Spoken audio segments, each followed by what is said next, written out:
still amaze me? Wouldn't it be crazy? Would you still amaze me? Wouldn't it be crazy? Would you still amaze me? If I find my way home, yeah. This is the movement for those who. What we do here is go back.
Seven, 6, 5, 4, 3, 2, 1. You'll never have the sacred stone.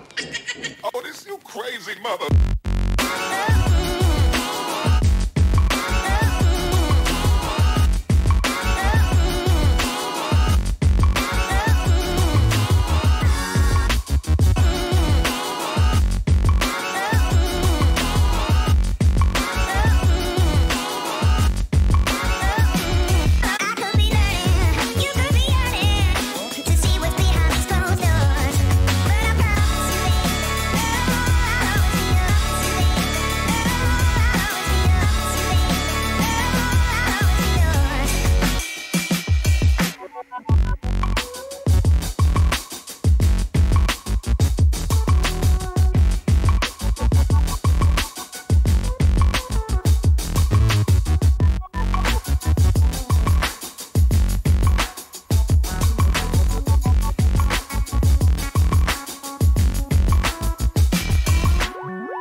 Hey, what's going on, everybody? Welcome to the Child of Mecha live stream. I am your host, Tim, the one and only Child of Mecha, and sorry for being a day late. Sorry about that, guys. So, yesterday we had a thing come up, an event that my wife and I really wanted to go to, and it came up kind of last minute, right?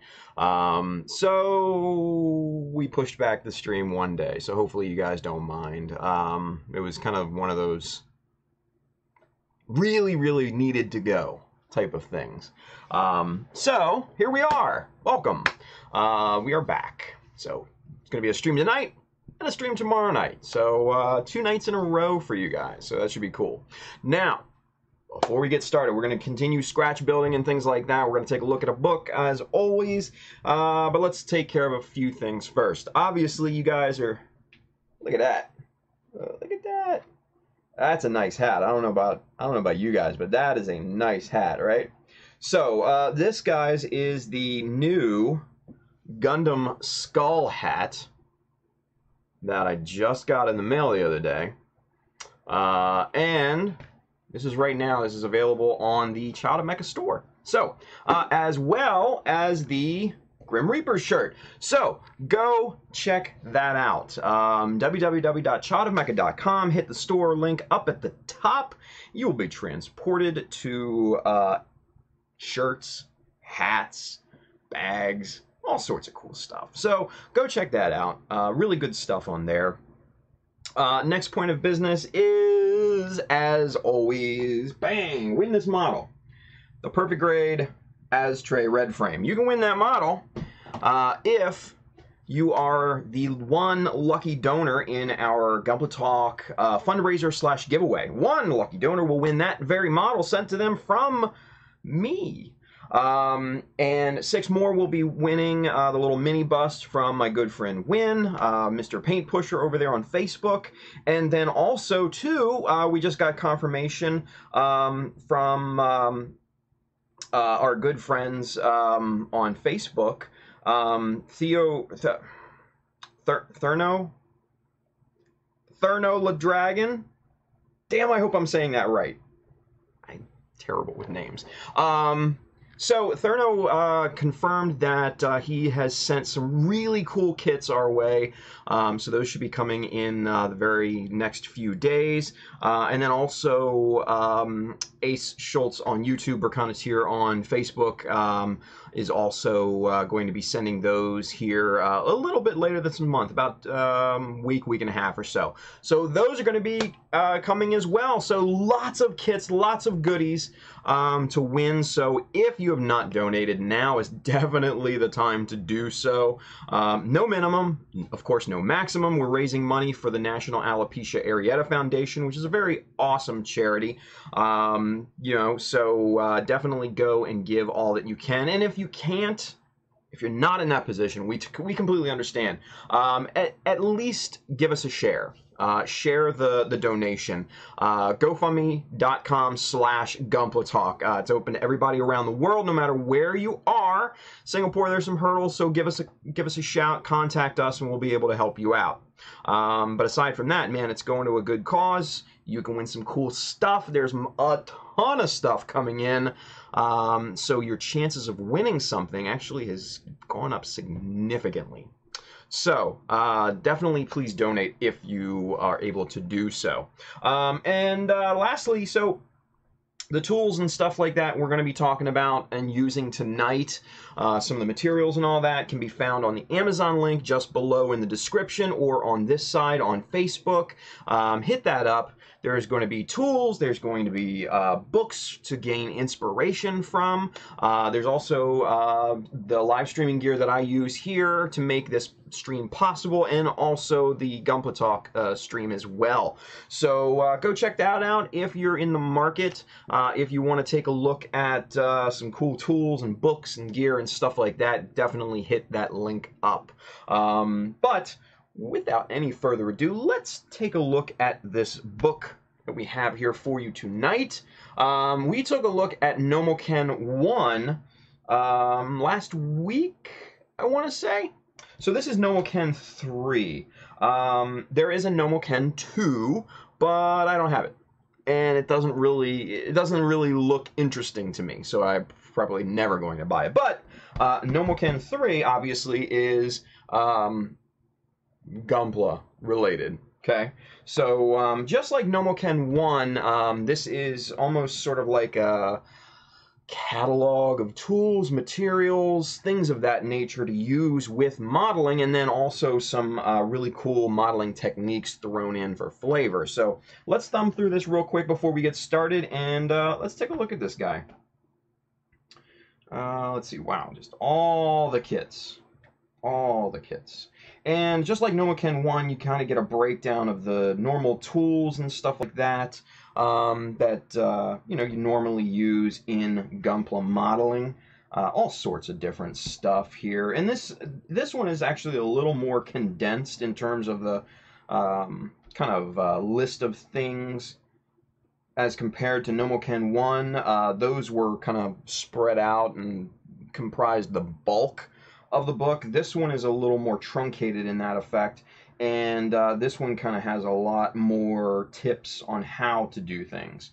Like here's a good one. Here's just kind of using a Gundam marker for like a wash, like panel lines and stuff like that, and it just shows you how to do that. It's a very simple technique, and it'll walk you through that process. So easy stuff, even if you're just starting out, right? So really good stuff there. It shows you the different styles of top coats and finish coats and things of that nature. How to kind of do a wash, kind of like a gunk wash type of thing down here with it's just a simple Gundam marker. So there's a lot more technique in this book as compared to, say, Nomoken 1, right?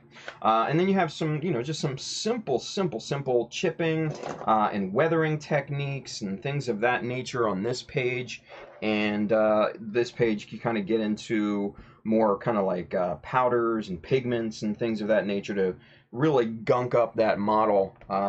You want to get it nice and dirty. Just keeps kind of going on there as well. And oh, this is a good one here. Look at this. This is basically just getting that nice trim around the sleeves detail, say like on a Sinanju or something like that. So the nice gold borders and stuff like that. How to paint Gundam eyes with a brush. That's always kind of challenging when you're starting out, obviously.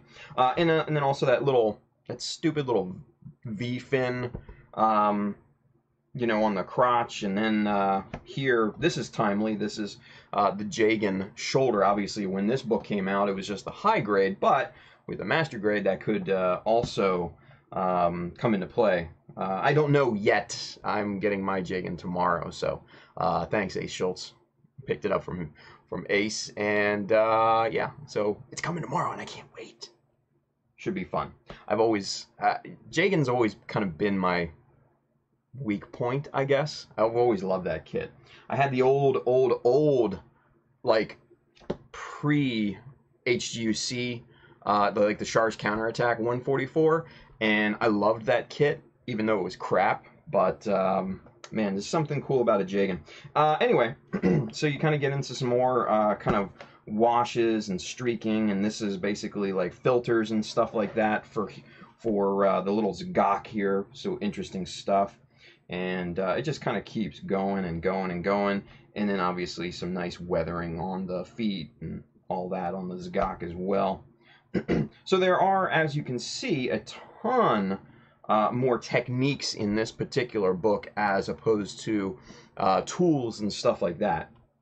Here's kind of like a dry brushing style technique on the little, what is that? The little 135th Jeep. I forget what the name is, but the hard graph Jeep. Oh, there it is. I'm not even going to try that. Sauropelta? I don't know. Why don't they just call it a Jeep? Don't they have Jeeps in the future? You would think the one brand that could survive hundreds of years into the future would be a Jeep. I mean, it survived since World War II. Why not the universal century, right? It just makes sense. Anyway, moving on. So it also shows you, this is really good, good techniques for water slide decals, and then decals on that happen to lay on panel lines and things like that, how to work with those. So those are really, really good techniques as well. So let's kind of start to get through this quickly, shall we? This is also a good one right here, seam lining and things like that, and then also how to tackle seam lines in recesses here too. You know, that's always a challenge with folks, especially just starting out, because you're never sure how to get that seam line eliminated in those little recesses, right? And then sanding the seams and stuff like that on like cylinders and power cables and things. That's always interesting. Sharpening V-fins is always a good one. Keep getting through this. Here's some puttying. Just basically working with Tamiya. The fins is always a good one. Uh-oh. Hold up. What happened? Getting through this. Here's some puttying. Why am I hearing feedback? That's weird. It refreshed. Sorry about that. Weird. Facebook was weird. Hopefully we're still live. I don't know. Seems like it. Anyway, moving on.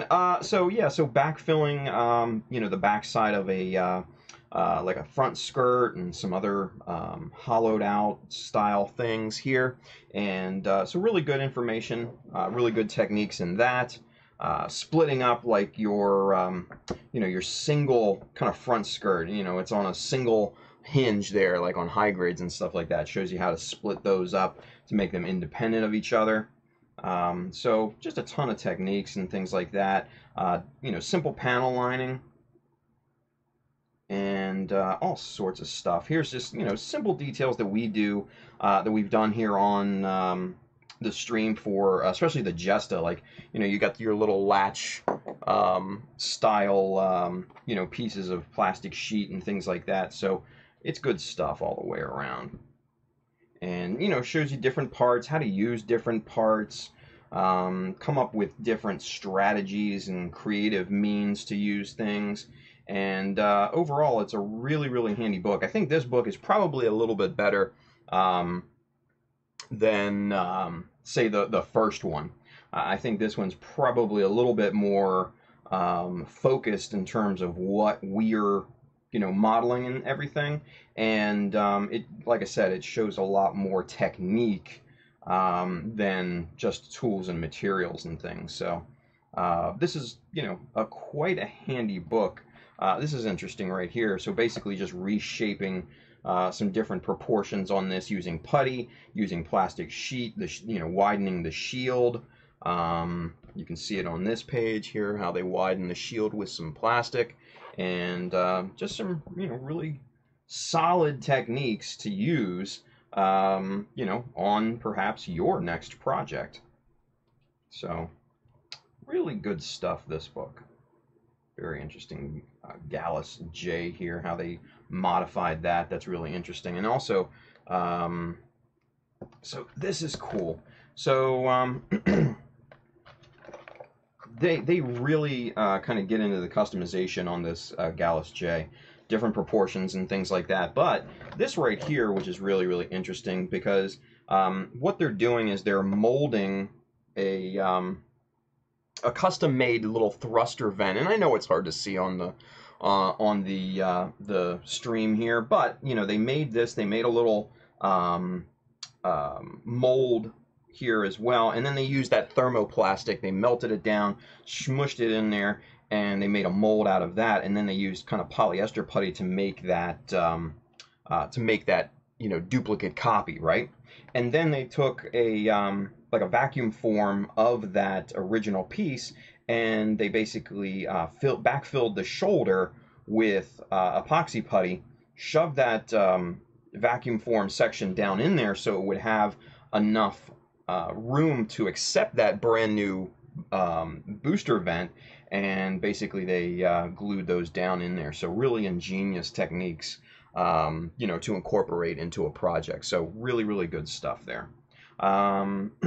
Electronics, it kind of gets into a little bit, but of course you're going to need to know Japanese if you really want to get into the LEDs of this particular book. You might want to go elsewhere for techniques and stuff like that, but it is here. Let's see, I think it just got into, yeah, so here's a little resin casting. which is one of my favorites. So good stuff there.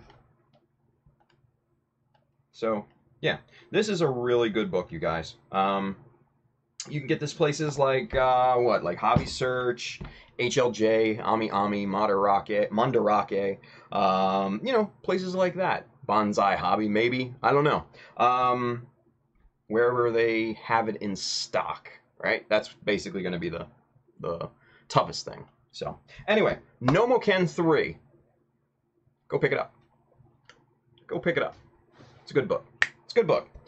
All right, so real quick before we get started, let's catch up with everybody in the chat. Let's start talking here. Scrolling up, scrolling up, scrolling up, scrolling up. I see Gamer Bud is with us. He started snapping together his real grade Sinanju. Hope he doesn't break that, like he said.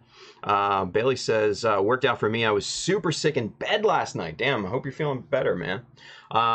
Ace Angelo Cachapero is with us. He says, that hat is lit. Thank you, man. Appreciate that. Designed it myself.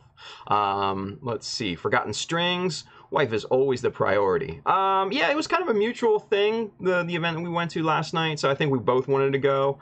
So it wasn't really kind of, you know, an ultimatum type of thing, right? So wasn't a big deal. Let's see. Gizmo Kong Gunpla is with us. That hat is sick. Definitely be picking one up soon. Now the real question, when skill Zaku hat? When skill Zaku hat? You want a Zaku hat? Oh, skull Zaku hat. Okay, okay. Skill skull. You know, I thought about a Zaku skull hat, and I don't know if it really lends itself to a Zaku design, unfortunately, because, you know, the thing you have to remember about a Gundam is that, you know, it has a faceplate, which, you know, you can swap that out with a skull pretty easily, right? But a Zaku has, you know, the hose in the front, the power cables coming around, so it's almost like a face mask, and obviously it only has one eye, so it's not necessarily going to be anatomical, you know, for a skull, unless you're using like a Cyclops skull or something like that. I don't know. I'll see what I can come up with. No guarantees, though. Let's see. Bailey says, donated. Thank you. I saw that, Bailey. Thank you. Appreciate that, brother. Andrew Young is with us. Woo, passed 2 of 3 exams I've taken so far. Well, 2 out of 3 ain't bad, right? Terry T is with us. Hello, everyone. What's going on, Terry? And, there we go. Let's see. Gizmo Kong Gunpla. Can't wait to see the Master Grade Jagan with Tim's touch. Aw, man. Thank you, Jonathan. Appreciate that. Gizmo Kong Gunpla over there on YouTube. Terry Tots. Terry T. Sorry, Terry Tots. Where did that come from? I don't know. Any thoughts on where I might grab this book? Yeah, like I said, HLJ, Hobby Search, all those places, right? Let's see. Andrew's talking about the hummingbird again, like he always does. I think he's obsessed with the hummingbird, I think, you guys. I think he has a secret kind of almost non-healthy obsession with it. I think so. I think so. Anyway, let's see. Let's keep going here. Ryan Joe Honingmeyer. God, I hope I'm saying that right, Ryan. I really do. I'm sorry if I'm not.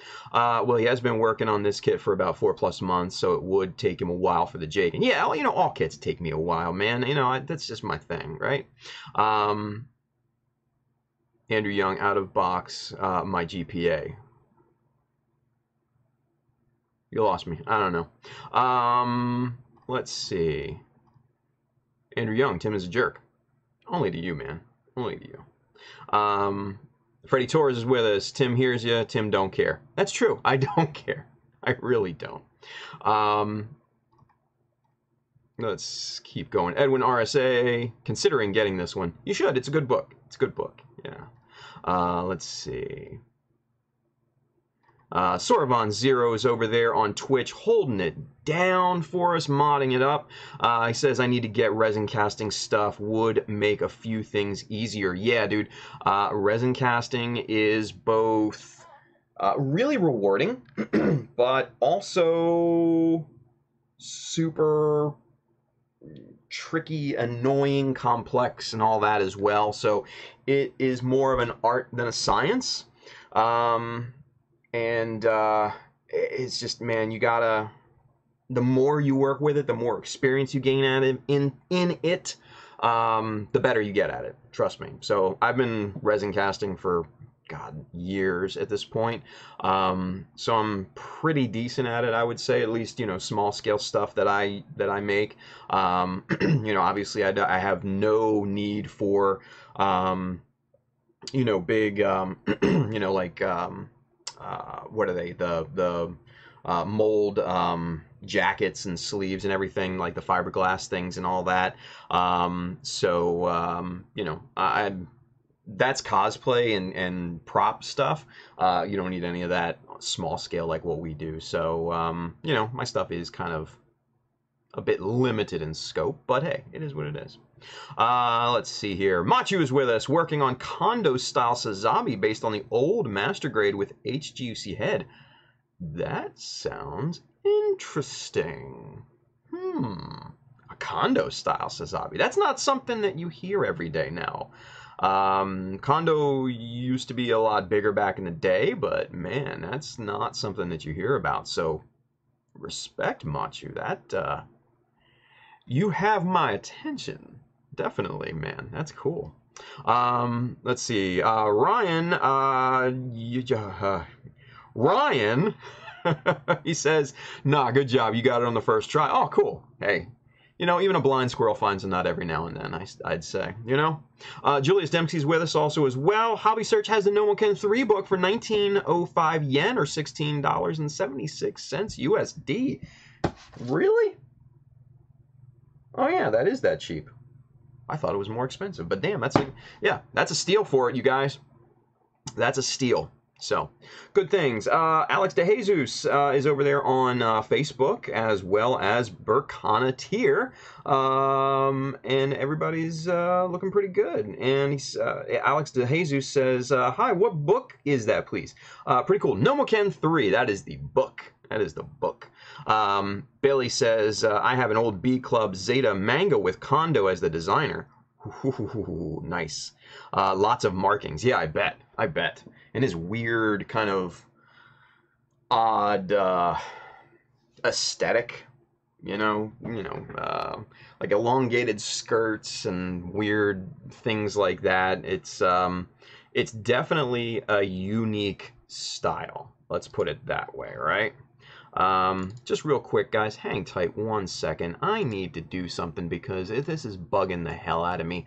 The color on the camera is just so bad right now, and that's too red. And right about, I think there. Yeah. That. It doesn't save my settings, which really makes me mad. But anyway, apply, okay, exit out of that, lock it down. Hey, Biggie Pauls is with us. Tim, you dirty rat, you bought the Kitten Blue Mr. Color paint. Hold that up, I gotta see it. Really? It's cool. It's a cool color, man. It's really cool. I can go get it. Yeah, definitely. And so, 1 second, hang on.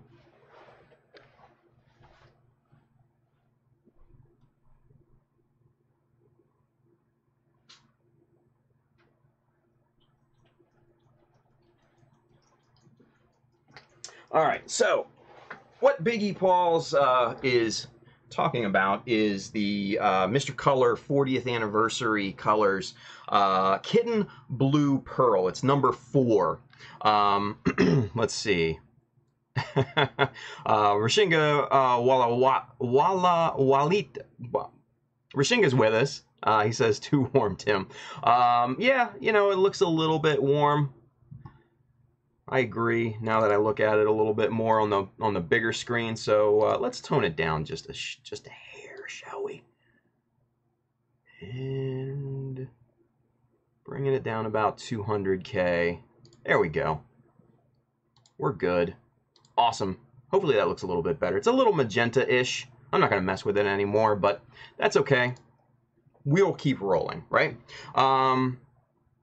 So let's go back to camera 2. So this is the 40th anniversary color that we're talking about here, the Kitten Blue Pearl, right? This is a great little color, you guys. This is a true pearlescent color, and there is just the bottom. Now, that's not a really good indication of how this looks. Now, when you spray this on, it will go on clear, obviously, you know, hence the color of the cap, but when you do, let's see if we can get some light in on this guy. Maybe the cap's a little bit better to see. Yeah, look at that. You can see that blue pearlescent color just shine. Like right there, like that, just that middle part of that cap. I mean, you can see how that blue just pops out, right? So you put this on like a nice, like a white or something like that, and this color will absolutely pop. You throw some nice clear high gloss on it, man, it's gonna look really, really wicked. If you guys want to see that paint in action, I highly recommend my boy Simon, Gundam UK, has used it on his F91 2.0 recently that he finished. I want to say maybe a month or so ago, and yeah, man, it's really a great color. So it's really, really cool. Let's see. What else?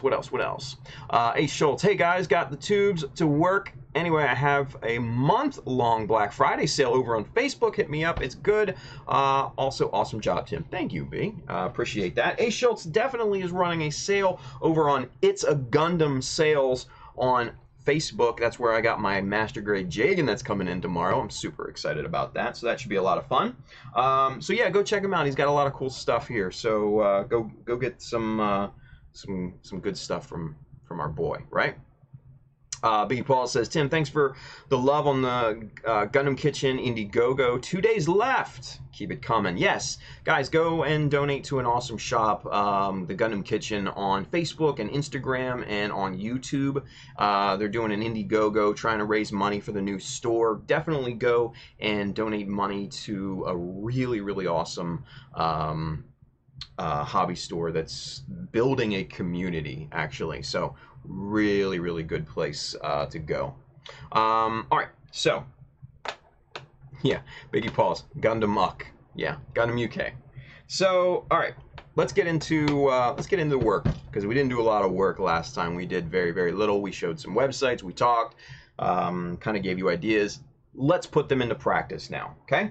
So let's zoom out just a hair on that. What I've done here with the block that goes on the backpack here, needed to bump the back out a little bit, just 1 millimeter, so it would be flush with these two surfaces on either side. So we did that a little bit before the show. Now this is perfectly flush to meet that angle, so that's good there. We're going to be trimming this up a little bit later. Let's show you also what I've been working on here for the past 2 days. Obviously, we've talked before this stream about this is going to be an airdropped Jesta, right, with parachutes, the whole 9. So the first parachute mold that I made, it did not work. It just kind of went, it failed bad, right? So I've got to basically go back to the drawing board, right? Oh no, you know what, that slipped my mind, shit. Okay, so real quick, thank you for reminding me, Freddie. So that right there, SCGMC. I am now the guest of honor. If you guys are familiar with 8-Bit Tom over there on Instagram, he made a joke about me being the guest of honor, and then obviously Freddie and Angel and all the guys over there on those Gundam guys. They, of course, took it and ran with it and made me the official or unofficial, I don't know, guest of honor, guest of infamy, as I like to say. So, man, hey, hit up SCGMC on November 10th in Fullerton, the Fullerton, Anaheim area. The Hotel Fullerton, man, it's such a good time. You know, several hundred models being entered into all of the different categories and stuff like that. Vendors. It's right in the hotel, so they've got special rates, $115 a night. I'm hitting that up, definitely. And, man, it's going to be just an awesome time. I'm putting on a Scratchbuilding demo out there as well. There's also a ton of other demos that are being put on by a really good group of talented people. So definitely hit that up if you're in the area. And man, if you want to fly out or drive out or whatever, man, that would be awesome too. I would love to meet, you know, as many people as I can, because it's been a few years since I've been out to SCGMC, so I want to make the most of it, right? It's expensive to get out there, so at least for me, because I live on the other side of the country. It's about as far away as you can. Yeah, it's not cheap. Not cheap. So, but yes, Freddie, thank you for reminding me. I am the guest of honor or whatever that means, right? So, do I get like something special? Do I get like a plaque or anything? Do I, you know, anything? Do I get something? A prize? Pat on the back? I don't know. Something. Shit. Anyway, we're going to try to live stream everything for you guys that can't make it out there. So fear not. Oh, look at that. Freddie, maybe. Okay. Okay. You know what I want? I want like one of those championship belts. That would be cool. I think that would be cool. Just walk around with a belt on my shoulder like, you know, like Hulk Hogan back in the day. Just a thought. Anyway. Sorvan says, guest of honor with those Gundam guys sounds like the person they feed the most shots to. That wouldn't be half bad, to be honest with you. I'd be game for that. Come on. I'm a heavyweight when it comes to that stuff, baby. Come on. Feed me shots. Let's go. Anyway, it'll be a good time, you guys. So if you can get out there, it'll be awesome. It will be awesome. So anyway, let's get back to work, shall we? Boom. Oh, no, boom. There we go. Now we're in business. So, like I was saying before, I had to go kind of plan B with the parachute.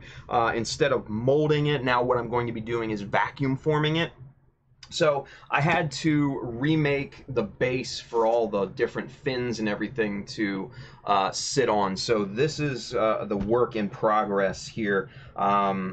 36 different 1/2 millimeter scribes in this for these fins to slot into, and we'll be gluing these in place, you know, when it's all said and done. What I'm also going to do, since this is going to be vacuum formed, there needs to be areas for the air to escape. So drilled a hole in the middle. This is a nice big tube, so this will be able to not only pull the air from around the sides, but it will also be able to pull the air from the middle and kind of get that nice kind of, you know, dome-ish parachute shape. Because that's going to be very, very important. You don't want air bubbles or bulges or anything like that on top of your parachute, because that would just look weird, right? And not very realistic. So this is almost done. I've got 1, 2, 3, 4, 5 lines I still have to scribe in here. This takes hours and it's tedious and everything like that, and it's just a pain in the butt. But it's not nearly as bad as cutting these fins. Like 36 different 1/2 millimeter fins like this, and there's just one of them, and yeah, I had to cut out all of these, and I started with my kind of scrap 0.2 millimeter scriber, and where'd he go? And unfortunately, that happened. Yep, it broke. My little workhorse 0.2 millimeter BMC old school scriber, man, that tip broke off, couldn't take anymore. So, travel safely, soldier into the abyss.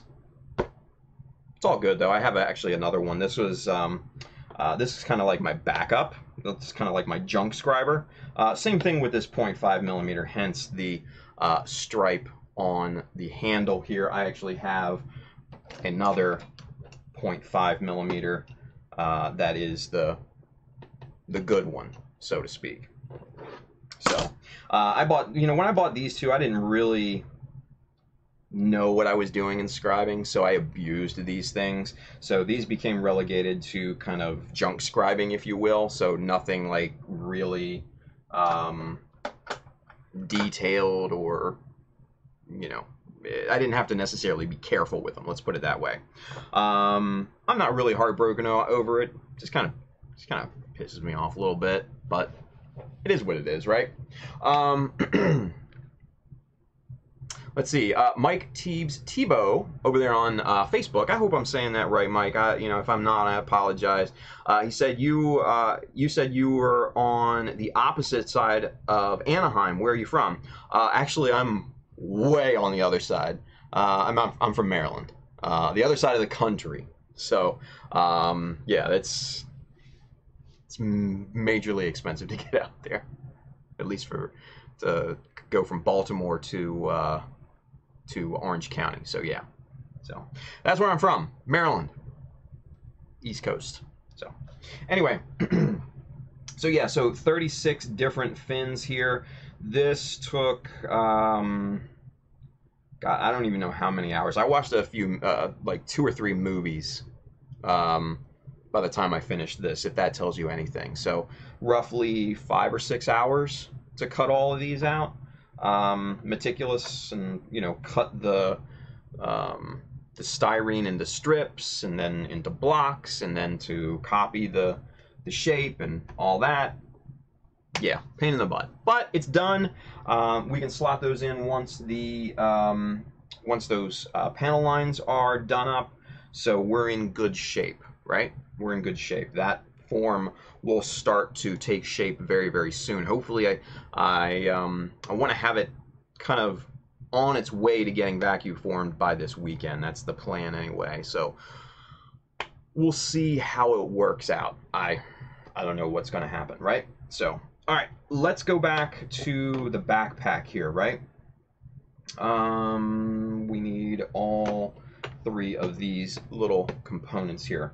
Now, obviously, we're going to be bulking up the backpack here with, you know, this nice this block here that I made. These are going to have hard points for the parachute, and this is also going to have pivot points for the boosters to assist, you know, the free fall and everything. But before we can really get into that, we need to trim off this excess plastic around here. So let's get to work on that first, and let's get that sanded up, and then we'll start after that on making kind of the extension that goes down on this piece here. What I want it to do is come down and then kind of arc up, kind of be like a middle ridge here in the middle of that block, give it some nice character and stuff. But before we can do that, we've got to get this trimmed. So just kind of rough cutting this plastic off here with my Zurons. These are the heavy, kind of the workhorse nippers. These are not detail kind of nippers like Tamiya, you know, sharp points or God hands or anything like that, man. These are just workhorses. These just eat through plastic like crazy. That's why I bought them. They're really quite nice for that. You can throw these at like 3mm plastic strip and they'll be perfectly fine. Why are we not auto focusing there? Let's get that fixed. Bear with me, folks. Let's see.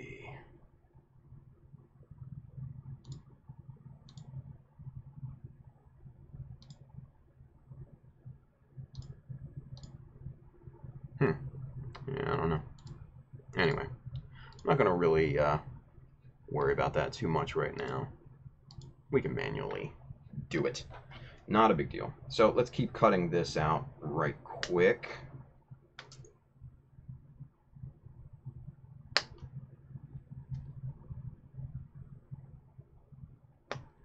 As you can see, I'm just basically cutting chunks of plastic out here. We'll go back and really kind of refine the edges and everything.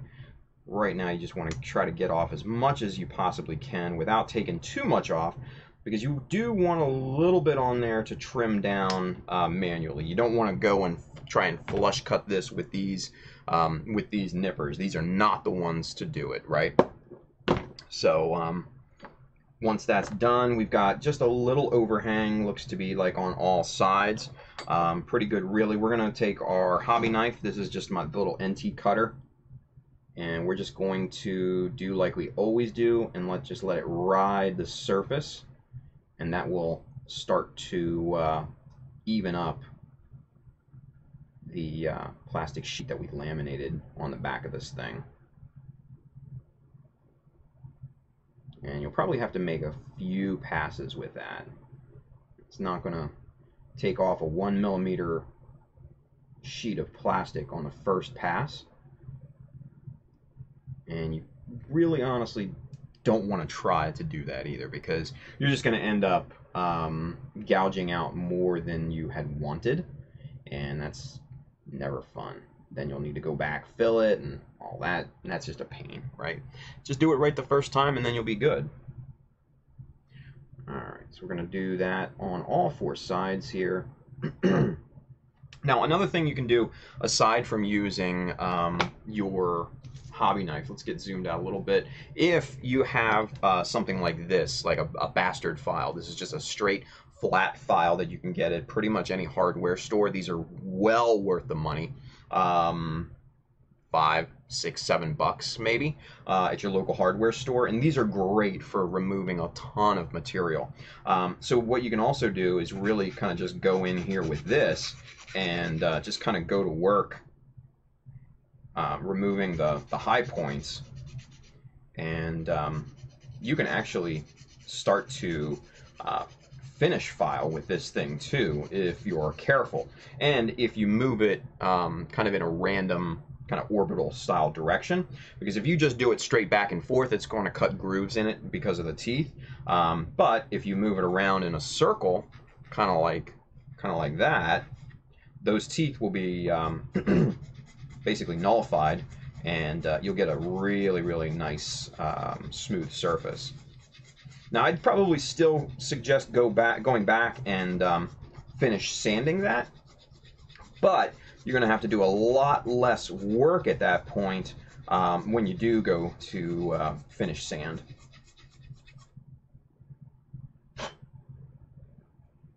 And with a longer surface like this, you can just kind of put it on the edge like this, and you pretty much know you're getting a nice straight flat surface, which is nice.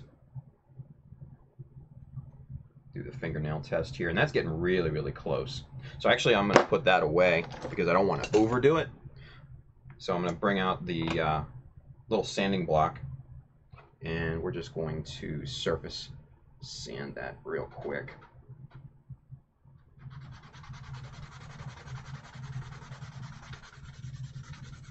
And as you can see, I'm just kind of going back and forth on this, and then going back and forth this way, but also moving it up and down this way, so that if there are any particulates on here, it doesn't basically carve grooves into the surface of the plastic accidentally. So it is important, if you're using sanding block like this, make sure you clean the particulates off of there, because you can see the little white spots here. That's buildup. You don't want that, right? So just take an old toothbrush, and you'll get most of those off.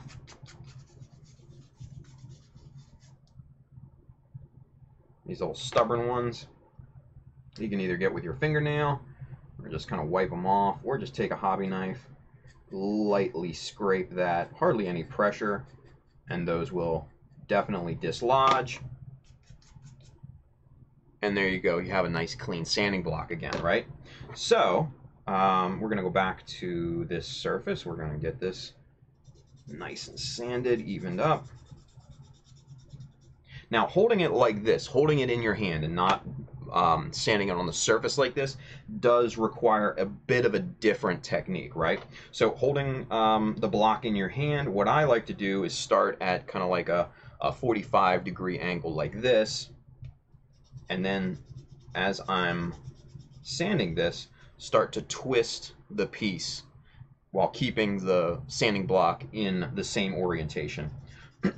That will simulate kind of a more random orbital style of sanding as well. And let's do the fingernail test on this thing just to make sure we're good. And that is dead ass straight right there, folks. Looks good. Now, the true test to see if this surface is flat, there's only really one absolute way of making sure that that surface is flat. And that's to make sure that this angle here is straight. So to do that, take your little T-square, get that mocked up on the side here, get that nice and even, and that looks pretty damn straight to me. So I'm happy with that. That's good.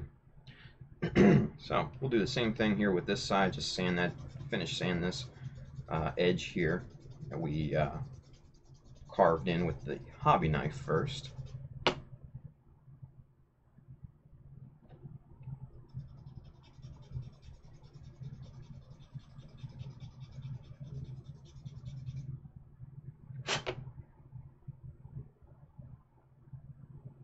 Okay, that looks good there too.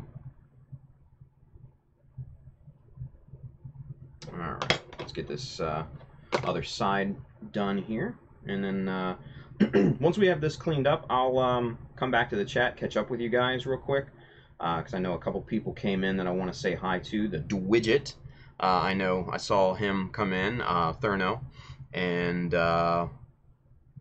we'll see what everybody's talking about. Okay, but first let's get this piece trimmed up here real quick.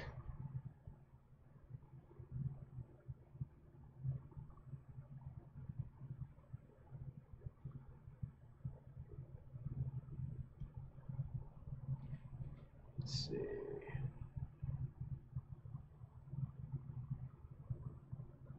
Huh. Is that focusing? Sort of. Not great. Anyway. Mike Teebs Tebow over there on Facebook. You did get it right. Not many people do. Hey, I'm 2 for 2 with special pronunciations tonight, guys. That's crazy, right? He says, I was hoping you were going to say you were from Rhode Island. Ah, no, man. Sorry, not that far north. But I know a bunch of folks that are, from up that way.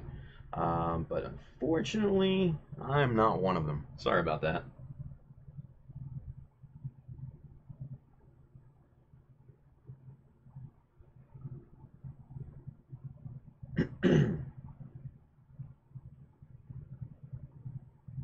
Alright.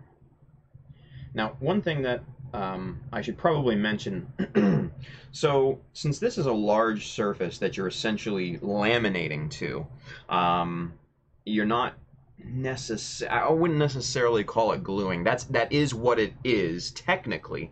But what you're essentially doing is you're laying another piece of plastic over this surface to increase the size of it, right? So basically what you're doing is laminating a piece down on top of it.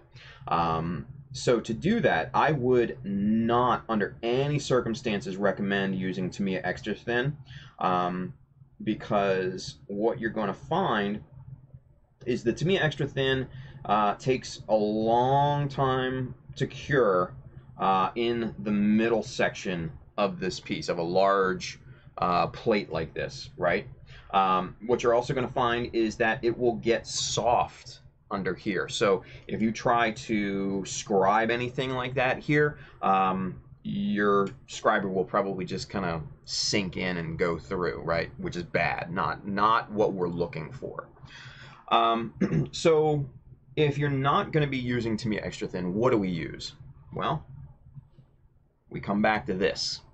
This is the perfect adhesive to do big kind of laminations like this, because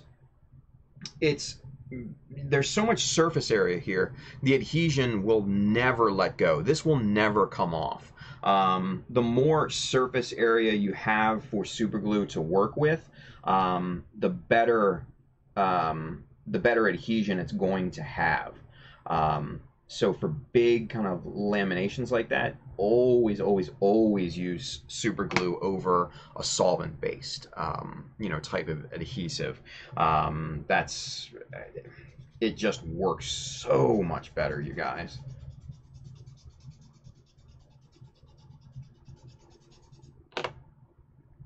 All right, that's trimmed very nicely. Fingernail test passes. Cool.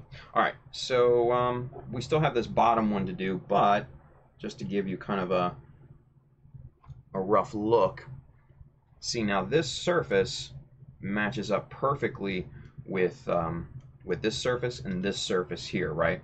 So now it's obviously a different angle, but the two the two surfaces meet at a perfect a point. So that's what we're looking for. That's what we're trying to achieve with this lamination. So I think we did pretty good, as my country ass family would say. You did good there, boy. You did pretty good. Oh, you guys.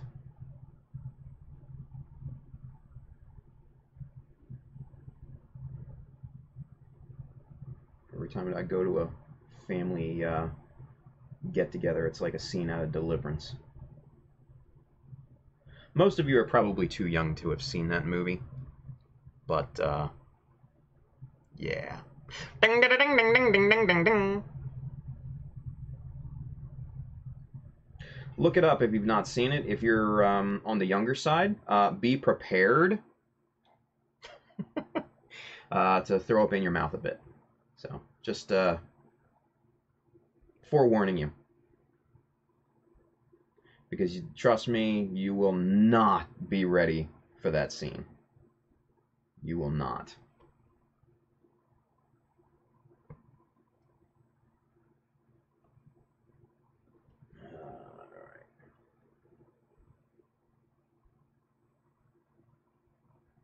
Now, this particular edge is fighting me a little bit because of the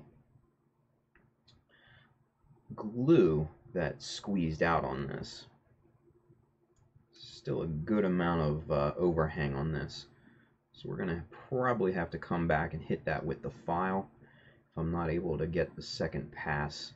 Oh, wait a minute. Now the glue's coming up. Now we're getting in here. Now we're getting somewhere. Much better, but it's still not even yet. So that's what we're looking for. But I'm getting that glue off. And, you know, to get that last little bit, you can always kind of scrape it down like this to get it just dead ass even. That's another kind of shortcut, kind of cheating method, if you will. But, you know, it's not cheating if you achieve what you want, right? At least in modeling, I should say. Well, you get what I mean. Fuck it. Anywho. Alright.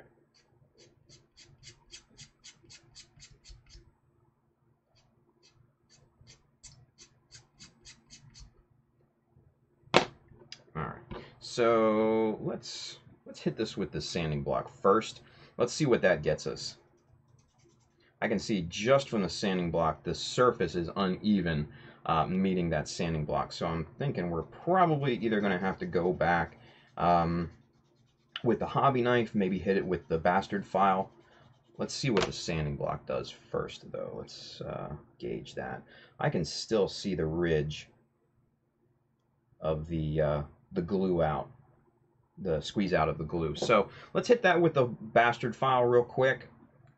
I mean, this is the underside. Nobody's ever going to see this, but you know, you want it as even as possible so it'll fit nice and flush to the surface of the backpack, or at least that's what I want. So the flatter that you can get it, the better the fit is going to be, right? Let's turn this around. Hit it from this side here. You always want to hit it from multiple angles. You know what I'm talking about. Okay.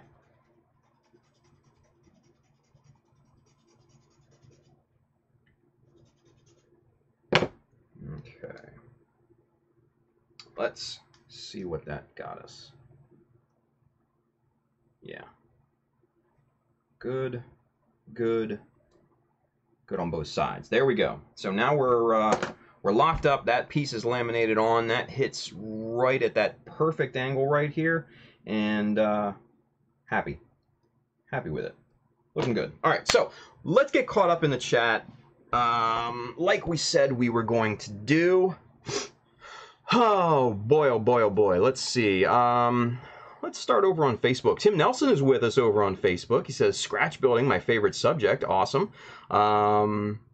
Tim Nelson says, good luck with that. I think he was talking about family get-togethers or something. I don't know, maybe. But anyway, hey, thanks for watching, Tim. Appreciate that, buddy. Let's scroll back up here, because like I said, you guys are talking a good amount. Let's see what we've got.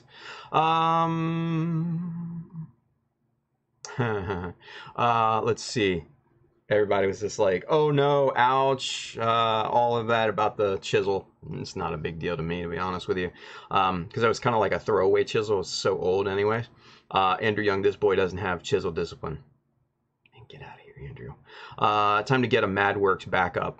Yeah, maybe.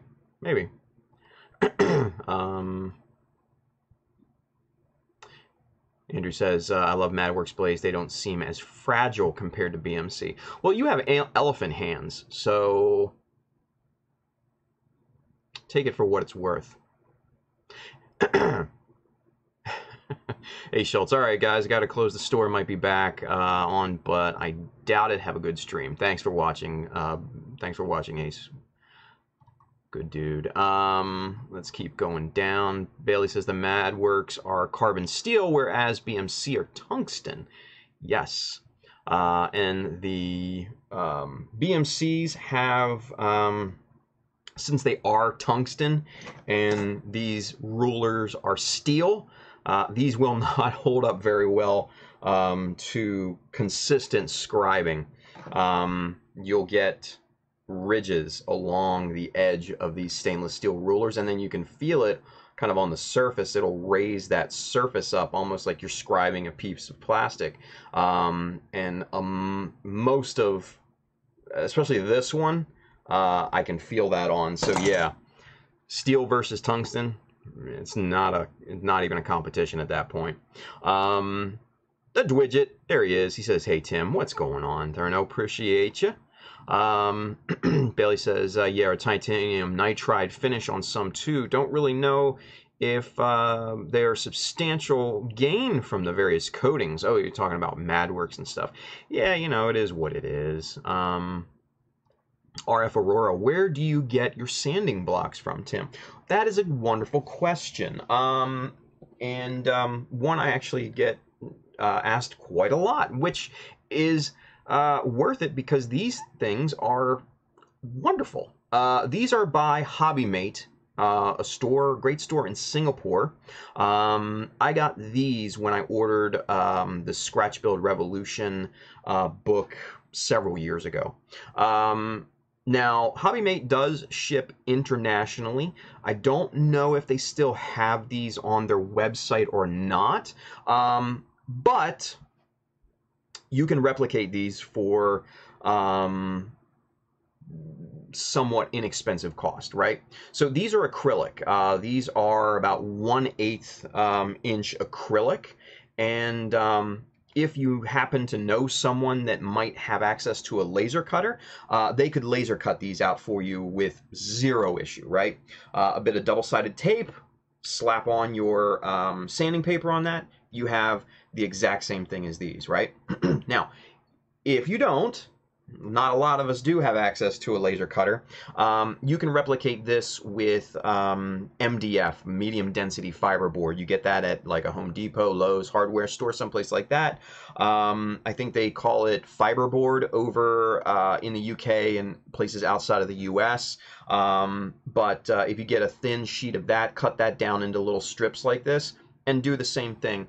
Double-sided tape, slap your sandpaper on there, you got the same, pretty much exact same thing, because MDF or fiberboard is very stable. It's not like wood. It doesn't expand and contract with the moisture in the air or anything like that, but you do have to be careful not to get it wet or it will soak up that water like a sponge. So that's the only thing that you really need to be careful of with working with MDF, right? But otherwise, yeah, these are from HobbyMate. So great question. Oh, look at that. Jester Ivan Manigo. Thank you for the subscribe, man. Appreciate that.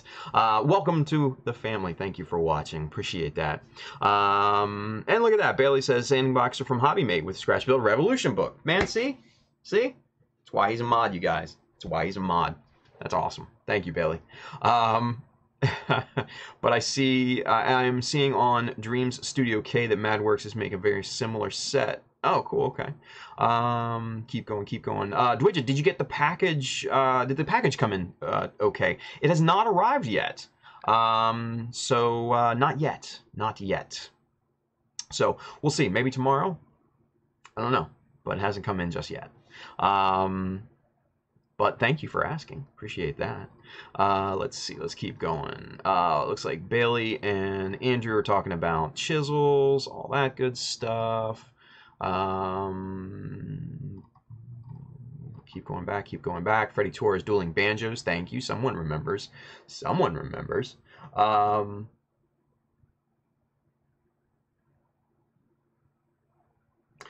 was that? Yao Pedro.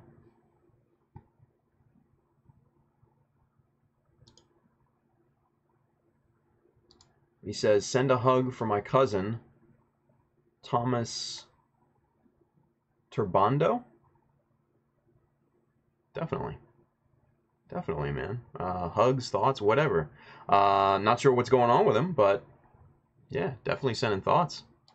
So hopefully Thomas is doing okay. So there you go. Let's see, but yeah, so Freddie says dueling banjos. Absolutely, thank you for remembering that, Freddie. One of the first things I learned to play on guitar. Oh my god, really? The Dwidget. Good times there with that movie. Not for everybody, man. Not for everybody. Bailey says Burt Reynolds and Tom Voigt. Yeah, yeah, such good performances, right? Hey, Gunpla Geo's over there on Twitch. He says, Tim, killer work. Thank you, man. Appreciate that. Guys, go check out Gunpla Geo on Instagram. Great dude out of Connecticut. He's also a police officer, and he's doing good things with his models and stuff, kind of starting out and everything. So go check him out, Gunpla Geo on Instagram. Shout out to him. So thanks for watching, brother. Appreciate that. Let's see. Bailey says it evens out the soreness. Oh shit! Wow. Andrew Young. My hands are tiny though, like chicken nugget size. Your fingers are like chicken nuggets, all greasy and fat and everything. Bailey, physics, science, yes, love it. Let's see, get that chemistry life. There you go. RF Aurora, awesome. Thank you, Tim. You're welcome. Terry T, Tim, do you also wet sand? Absolutely, yes, always. Always. That's a finishing technique that, yes, I always try to do. Simply because it leaves you with just such a baby butt smooth surface. Absolutely. Absolutely. Dwidget, okay, cool, yeah, just wanted to make sure all is well. Yeah, so far, man, so far. Terry T, still trying to find a way to sand effectively and consistently. So by consistently and effectively, do you mean like you're potentially like rounding over corners or something like that? That's kind of what I'm almost inferring. You know, for something like that, you may want to try to use a sanding block because that'll obviously keep the surface straight and you know, nice and parallel to what you're working with. And then also, if you're running into rounding corners, if you're running into gouges or scratches in there, yeah, wet sanding is definitely the way to go. So I do that all the time. All the time. Gunpla Geo, wow, thanks, brother. Absolutely, absolutely. Hey, Dean's with us. He says, hey, guys. Angel de la Cruz is with us. Hey, look, it's our guest of honor. Assholes. Love those guys, though. Dean says, Tim, it's Thursday. Yes, it is. We had to postpone it by one day. So, yeah, so had a thing last night at the last minute. So, yeah, we postponed it to today. So, it's going to be a stream today. Going to be a stream tomorrow, too. So, Andrew Young, Meanie, I gym now. Andrew's all about that gym tan laundry life, you guys. He's straight in Jersey Shore. He's got you know, the blowout hairdo and everything like that. Yeah, check him out. He goes down to the Jersey Shore and he's like, "Hey, ladies." That's Andrew with his chicken nugget fingers. Dean says, Tim, how do you sand with a file? My file keeps ruining my parts. Don't. Basically, filing and sanding are two different things, right? Filing is where you need to remove a lot of material. Sanding is simply refining the surface and getting it smooth, or knocking, you know, a feature down or something like that. So, you know, like what we just showed, basically to kind of knock off the overhang on this particular piece. Yeah, I used a file. And you can get, you know, somewhat of a decent finish with a file if you have, you know, good technique. But you're never going to get a perfect finish like you can with sanding. So keep that in mind. Yeah, there we go. Bailey said the same thing. Why do I even bother? Bailey, you run the show, buddy. That's awesome. Andrew Young, Jersey Shore is the embarrassment in Jersey. Whatever. Dean says, what do you use then? Yeah, sanding blocks, sanding paper. Make sure you wet sand, like we had just mentioned a little bit before. All that good stuff. So yeah. Sandpaper, sanding sponges, fingernail boards, yeah, emery boards and stuff like that. Those are all good tools as well. Let's see, GamerBud, 2 Sinanju legs and waist completed, no breaks. Hey, good job. Good job. GamerBud, it's looking pretty good so far. Really solid, easily posable. Excellent. Excellent. Yeah, Tim, stop answering us and get back to work. Andrew, shut up. I swear, I'm gonna ban Andrew one of these days, you guys. I'm gonna ban him from the stream. He'll be regulated to not watching. He'll have to bootleg it or something like that, right? So, anywho, let's go back. Camera 2, there we are. All right, so we've got this piece laminated here, right? Now what we've got to do is we've got to kind of build up this back ridge that I want to try and build here, and I want this to come at an angle, right? So it's already got kind of an angle here built in already. So if we line up our ruler with that, you can kind of see where that angle will go. And I like that because what I think I might do, pop this on here, lean this back. You've got just enough clearance for that antenna, right? So what I want to do is bring this up, but then overhang it and bring it up just a little bit on top here to give it a kind of nice look as well. So we're going to work with that here next.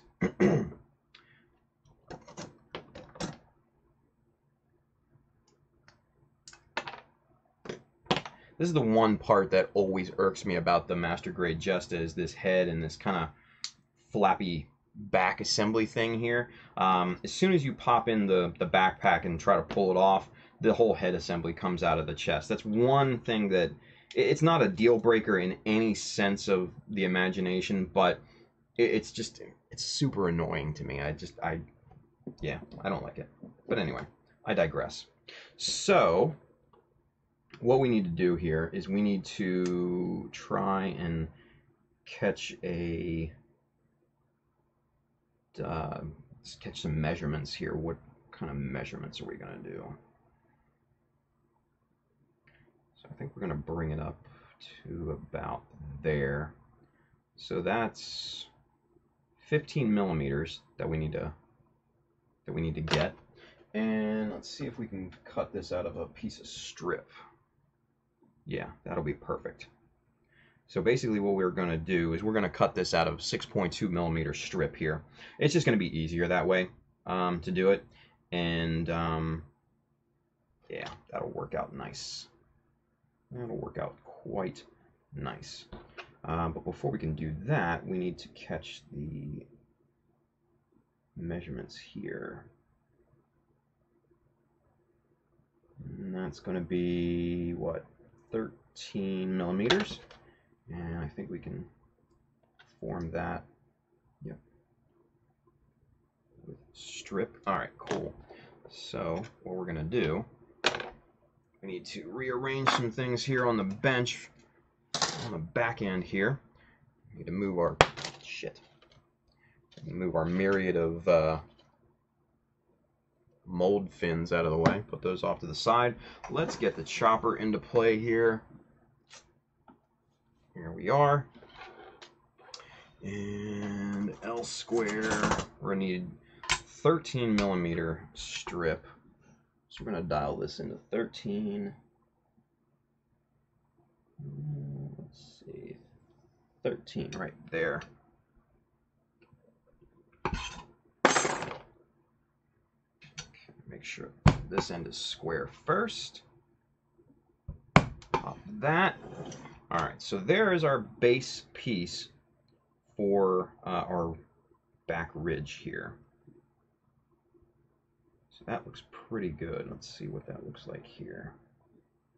That actually might be a bit wide. Yeah, I think I might have to take a millimeter off of that. So let's get this dialed back in here.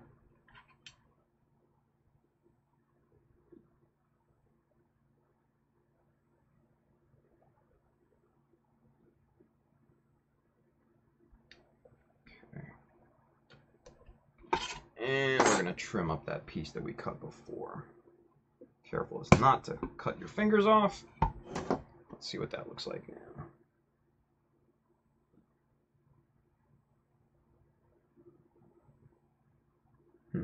Not too bad. I think we might still want to take off a little bit more.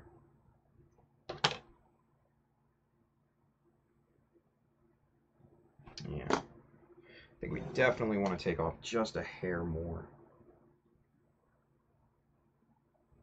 I just basically freehanded that. And yeah, I think that's a winner right there. All right, so there is our base for our ridge extension up and over this box, okay? So let's get to work on cutting the actual extension sides. I think we said, what, 15 millimeter? Yeah, 15 millimeter from the base there. So we're actually going to dial it into 14 millimeters.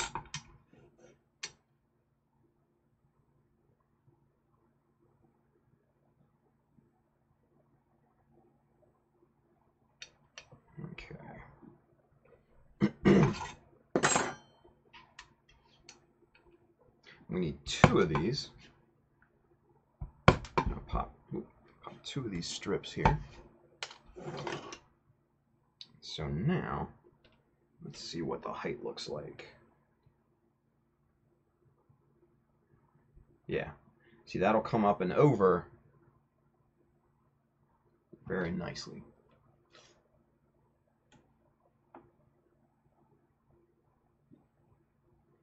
So that'll come up and over that ridge just a little bit. And that's not, you know, we don't want it to come over too much, or at least I don't want it to come over too much. I want it to come over just enough, right? So that's perfect. Now, what we need to do next is find this angle here and here.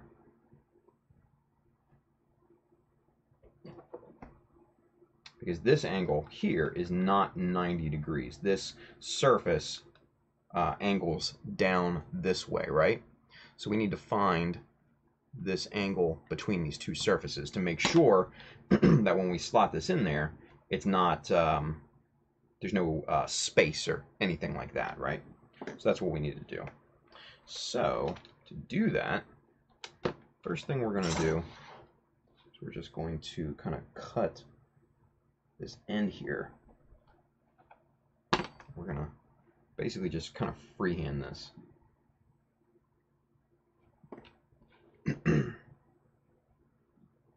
And it's almost 90 degrees, but it's not quite there.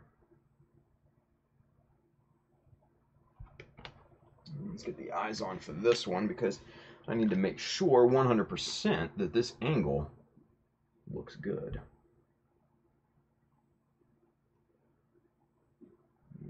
That's pretty close.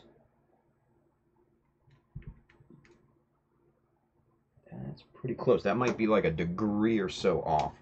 So we just need to do some slight trimming on this.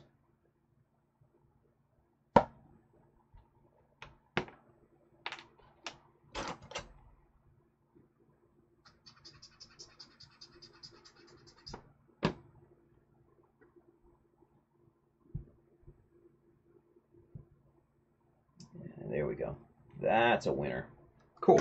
All right, so that's our angle that we need to cut both of our extension pieces at, right? So, reason why I marked it with an X is so I remember which one it is. That's important. So now we're going to align these 2 up ever so carefully. And what you can do is use like your sanding block as kind of a straight edge almost to align these properly.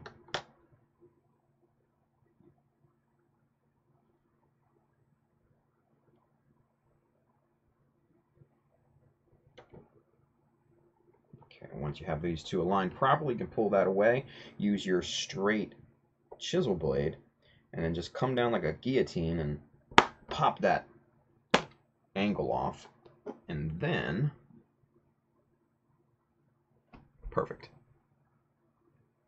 Perfect. Why does this not focus?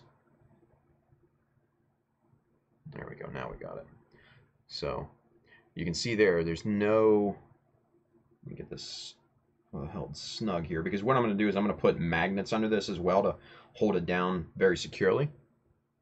But as you can see, there's no gap whatsoever, no nothing there, just solid, super snug. That's exactly what we were looking for. So we're going to do the same thing with the other corresponding piece. Get this lined up properly here. Use our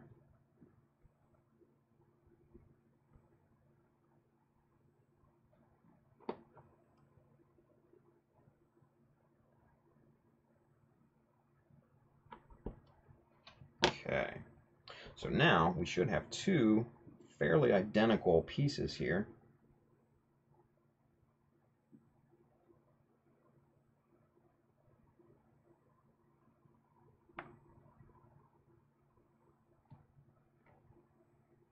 Now one's a little bit longer than the other, so we're going to need to trim up both of these.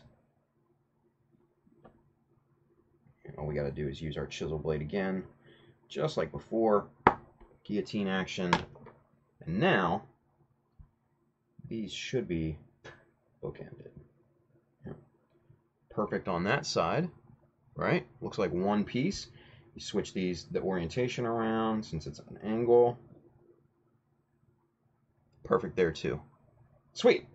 So that is our two sides, okay? This is our base.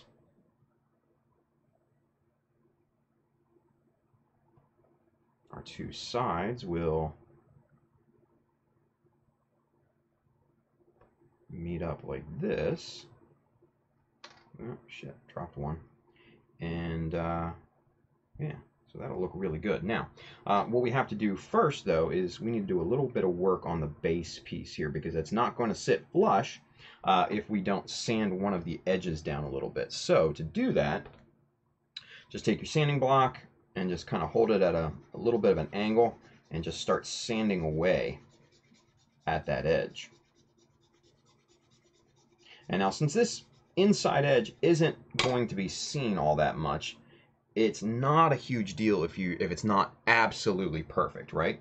You want to get it as close as possible, mind you, but it doesn't have to be just dead on perfect like some of the other pieces that we need to make. But that's looking pretty damn good. All right, so let's mock up one of the other pieces here. Let's see if this all fits nice and flush. Yeah, pretty damn good. Pretty damn good. All right, I like it. I like it a lot. That's what we want. So now we need to keep our pieces straight here because obviously all of these are 6.3 millimeter wide, right? Now, two of them are going to be longer, one of them is going to be shorter. This is the base. Put a B. S for the two sides. Real easy way to kind of keep track of your components to these pieces. Get some of the gunk off here. Let's do a time check. 11:32. Wow, okay, cool. So we still got plenty of time. So now, what you also want to do is you want to keep track of the orientation of this thing. So this is the side right here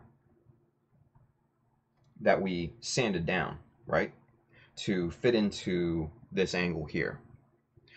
So we mark that with a couple marks there just to keep the orientation, and then once we go to assemble this, that will slot in perfectly right there. These two sides will pop on to both edges of this base piece, and then we start building up from that. That's your core, right?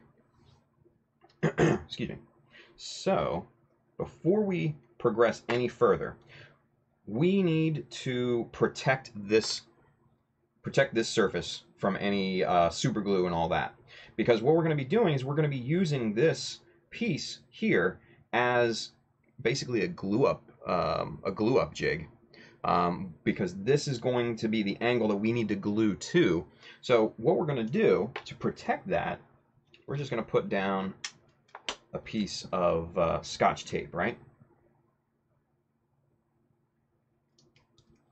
That Scotch tape will protect that surface from super glue, because you can just pull this off and pull off the Scotch tape and it'll be perfectly fine. But let's first make sure that this is free of any burr or overhang or anything like that. Make sure it's as perfect as possible before we glue it up. Okay, so now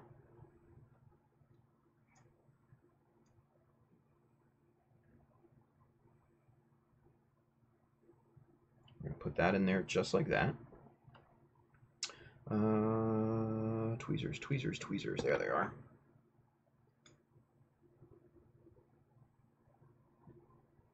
Okay. Let's get our good old super glue out here.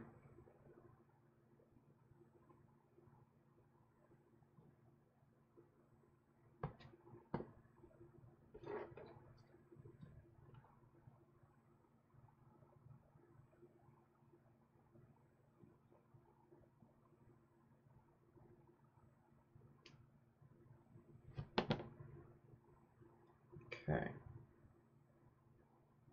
So by using this, using the backpack itself as kind of a gluing guide, like a jig almost, you're able to perfectly replicate the angle to fit this new base. But from what it looks like, it might not be centered. So we might need to pop that. Let's see. Yeah, it's off center just a little bit, so we're going to need to pop this off here. And that's the good thing about super glue, especially when you're gluing ends like this, is that you can pop it really quite easily. But man, look at that. That's super, super even and smooth. Too bad that wasn't centered, because that would have been perfect. So, see, there it just goes, just pops right off. Real easy stuff. So before we start to glue it again, let's get this cured super glue off here. We're just using our flat chisel blade here just to go along the surface and just kind of even that up. There we go. Just get that as flat as possible. That's all we're going to do. All we got to do. So now, before we proceed, let's do this the right way, because I just displayed the wrong way to do it. Let's get the right way to do it here.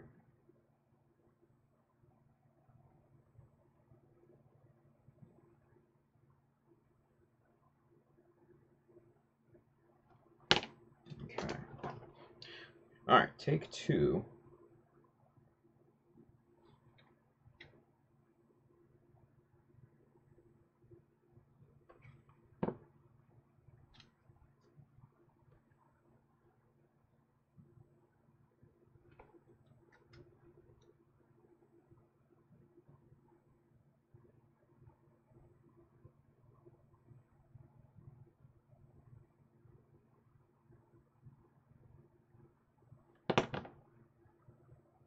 Perfect. That's what we want. That's exactly what we need.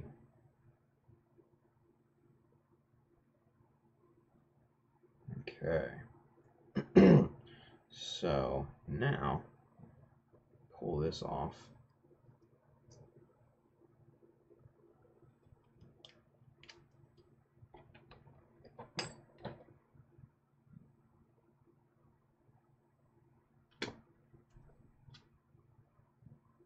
Let's see how that did.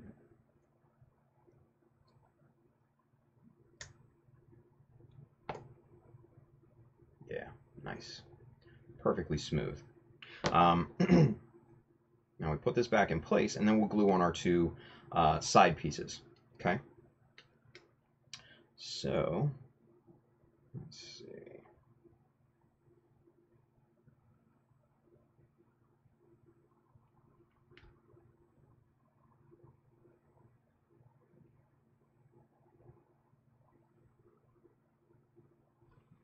That matches up really nice.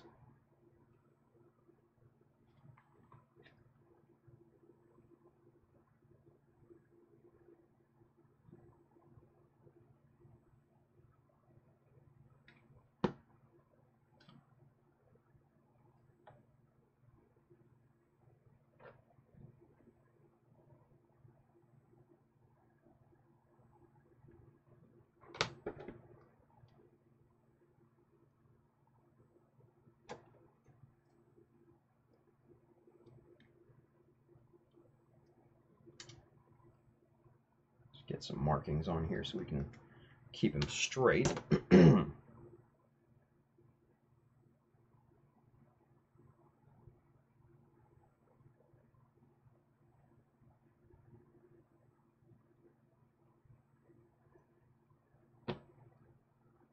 Okay. First side is in, and that looks pretty good. Any gaps that may happen will be filled in with the super glue, so it's not a huge deal if you have really, really small gaps, right? Alright, but that looks really quite good. Nice and straight, too. That's what we like. That's what we like. So we'll do the same thing with this other side here. Should fit nicely as well.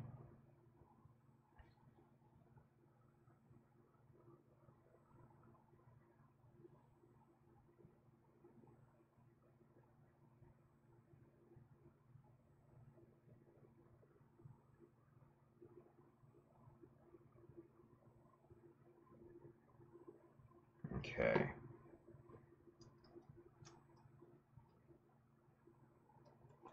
Flip this around like this to see the orientation a little bit better. And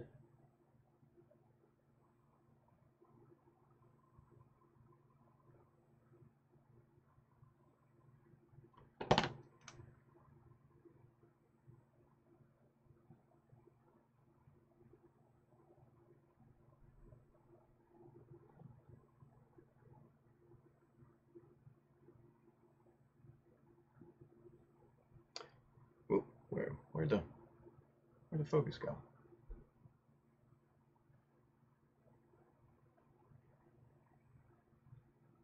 Sorry about that, guys.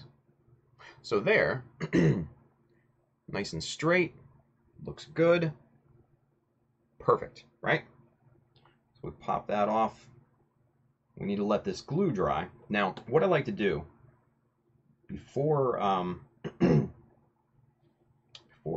before we do anything is reinforce the inner corners of these pieces. So just pop in a little bead of super glue in there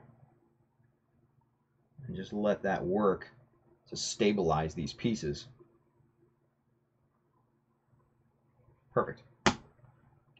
And there we go. That is a nice glue up.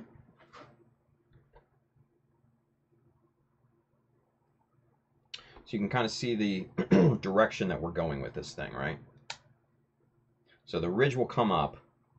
This will get trimmed down a little bit here once we get all the surfaces on and everything. And then it'll also have kind of an overhang down on this ridge piece here on the backpack. So we've left a little bit of room for that, which is good. This will all get just really kind of tied into the backpack here once we get some magnets and stuff like that. Because what I'll do is I'll put a couple down here on the bottom and then a couple right here underneath of this piece, because there's a ton of room underneath of this piece. So we'll put some magnets in here that will really, cinch it down a lot. It'll become very, very solid and locked in. We'll put some hard points on here, 2 hard points for the parachute, and then a couple hard points here on the collar, and yeah, that'll be our anchors for the parachute that we're going to be working on. Whew, boy. All right, so let's get caught up with you guys here real quick, shall we? Go back to camera 1.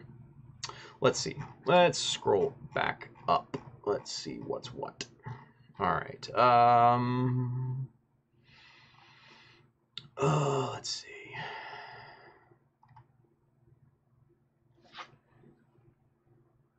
Andrew Young, fun fact. Jordan kicked me out of his Discord once.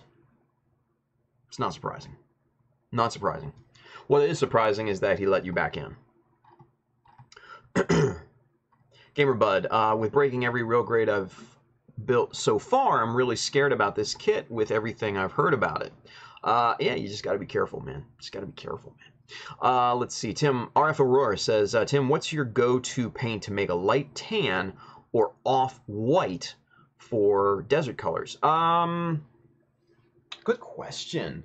There's a few shades in the Mr. Color line that I really, really like for kind of a sandy-ish look. The shade that I painted, the Ozymandias, is probably my favorite sand kind of tan color. I forget what it is off the top of my head, but it's in the 40s. One of the color range numbers, it's in the 40s or something. I forget what it is, but that's a really good one. And then also, for an off-white, actually, Mr. Color makes a color called off-white, which is actually really, really quite good. They also make some very light grays as well, which are super nice. So definitely kind of look into those, because those are really great if you happen to use solvent-based paints. That's going to be the qualifier, obviously. Let's see. Andrew Young, take your time, gamer bud. I agree. And Andrew said that too. Wow. Crazy. Bailey, as you gain experience, you can begin to try using metal files such as needle files or jeweler's files. It's what I use most of the time on flat parts. Oh, okay. Responding to, who was that asked that before? I forget who that was that asked. Dean. Yeah, Dean asked that before. And that's very, very true. Very true. Like we said before, files take away when you need to move a lot of material. So, let's see. Dean says, all right, I'm going to start wet sanding my 00 Sky. Good call. Make sure you have waterproof sandpaper, though, because there are dry sanding sandpapers, and then there are wet sanding sandpapers, right? Like this purple type that you get, this is just the 3M type that you can get into at like Home Depot and stuff. This is not meant for wet sanding, okay? Wet sanding sandpapers are usually kind of a black, dark gray color, and they'll even say on the back waterproof. Make sure you get that. That's very, very important, or else the sandpaper is just going to disintegrate on you, and that's not going to be fun. So make sure you get the right thing. Let's see. Bailey also says, yeah, make sure you are sanding in random circular directions to keep a uniform surface. Absolutely. Good call there. Let's see. Tim's just super focused for once in his life on this stream. Thank you, Andrew. I appreciate that. Jerk. Arf Aurora says, I wonder when Tim is going to realize the slight overhang on the one side. Oh, the back, yeah. It's actually intended, but not a big deal. But thank you. All right, bye, everybody. So that was Dean. Thanks for watching, Dean. Appreciate that. Let's see. I thought he was you for a sec when I learned about his last name. I don't know. Oh. Nice. Now I see it. I guess Dean has a friend named Andrew Young. Nice. And Andrew says, nah, he ain't as cool as me. Man. I don't know what to say to that. So many jokes I can make. Arf Aurora, nice. Trying to settle on a shade of color for the desert type GM3. Interesting. Very cool. Very cool. Andrew Young, no problem, Tim. I'm purebred jerk. At least we agree on something, right? At least we agree on something. All right. So, getting back to this. Let's get this backpack off here. Let's get back to camera 2. There we go.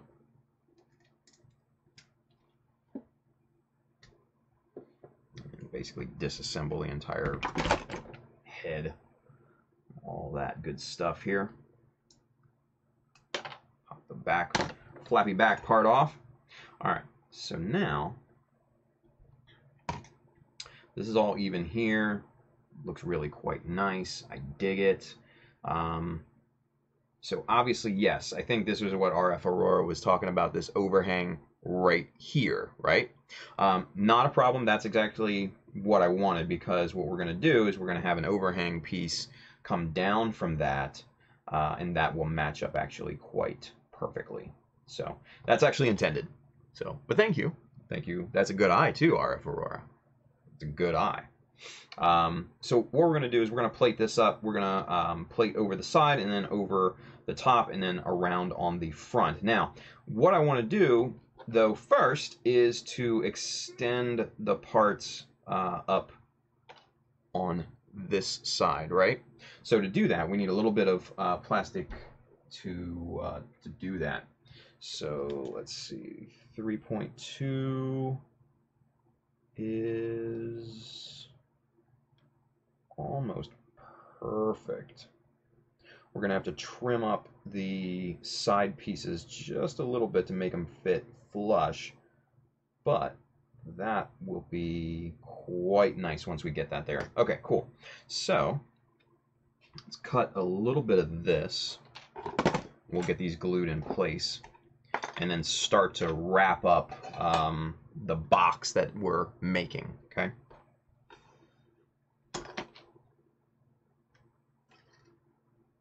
One of the side pieces has an overhang. Oh, okay. So you mean right there, right here. Yeah, not a problem. Not a problem. What we can do is we can trim that up after the fact. Maybe pop some super glue in there as a filler or something like that. Not a big deal at all, actually. So, yeah, I'm not overly concerned with it. Yeah. I mean, if I wanted to get really particular about it, what I could do is pop in like a 1/4 millimeter strip in there, because that's about, shit, it's probably less than a 1/4 millimeter. And I could just laminate that on the side, just like this. So, like I said, I'm not overly concerned with it right now. Right now is just getting the overall geometrical shape of it. That's what we're trying to accomplish at this point. Then, after we get the shape and everything, that's when kind of the real fun starts, when we can start detailing and getting all the you know, fun stuff tacked onto this thing. Getting the shape and everything, it's super important, don't get me wrong, but it's not very glamorous. It's not very fun. It's, you know, you're basically just building parts and stuff like that, and it's just kind of tedious, actually. There we go. Alright, so we've got our two little pieces. Let's get the chopper out of the way. Let's get the strip pushed back there. Here's our two little extension pieces for the top here. So now we're going to grab these. These will pop on kind of just like that, right? So we're going to have to angle cut these just a bit to make them fit real nice in there. So we're just going to trim off just a little bit with our straight chisel blade, just like that. Mark the side that's angled. And now let's mock that up and see what we've got. It's upside down.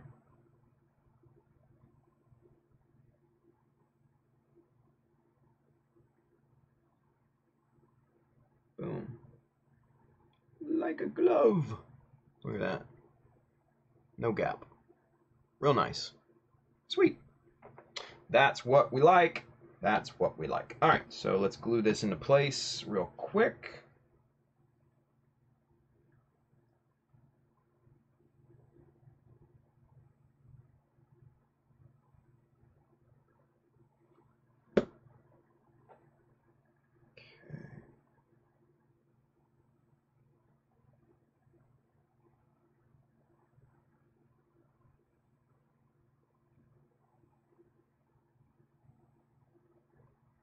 Sure, that's nice and straight.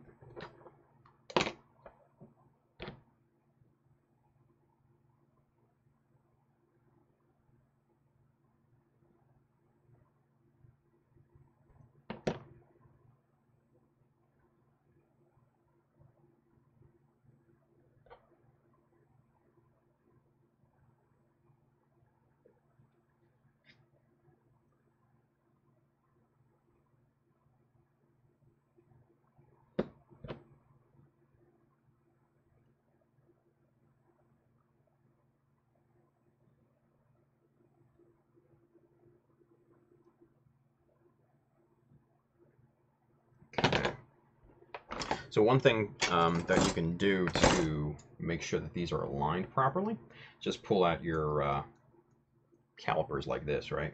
and then just get these right in line. Just squeeze the shit out of them just to make sure they're properly lined up, just like that.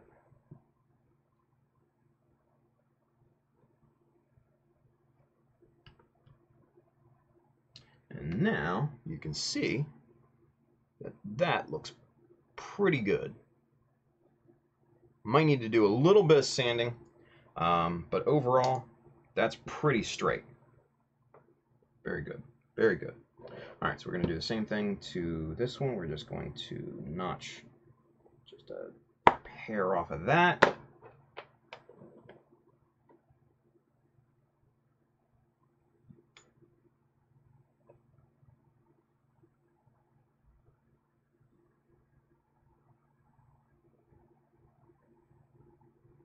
Okay.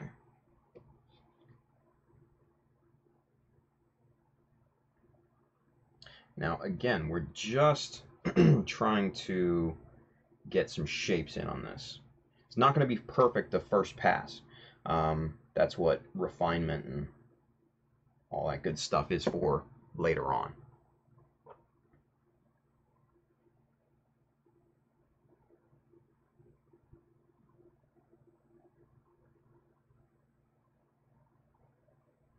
Okay. Again, we'll come back in with this, our calipers, and just squeeze the crap out of it.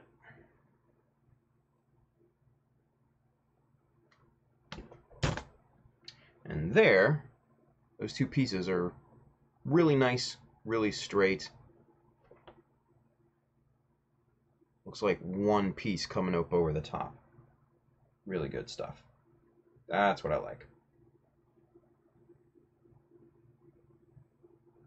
Perfect. All right.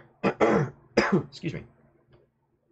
So now what we need to do is we need to take off just a little angle on this front, because the angle here and the angle for this are not quite even. They're just a little bit out of whack, right?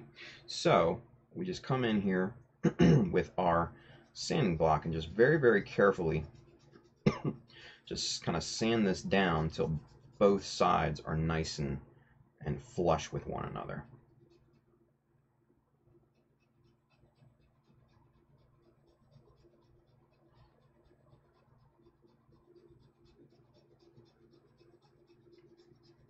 And I would be hesitant to use a file on this, since these pieces are all just kind of, you know, edge glued at this point.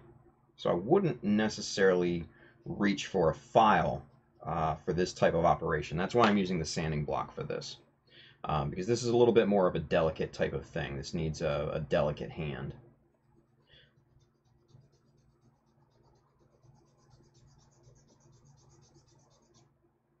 So now once both are there, then you even both of them up like this.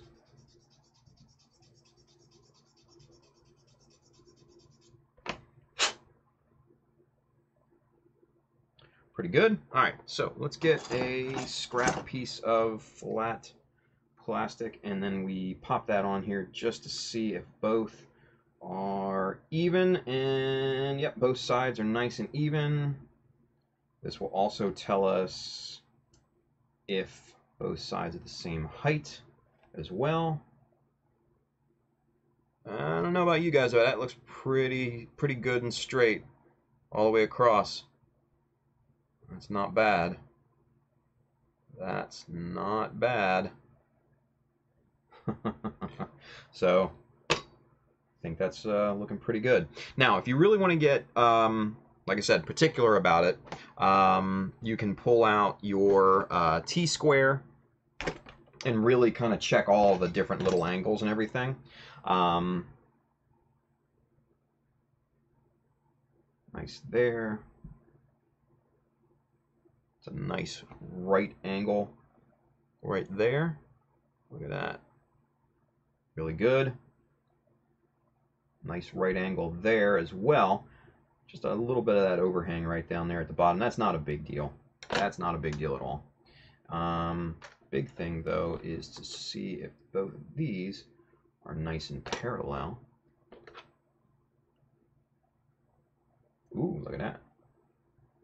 Look at that. That's pretty.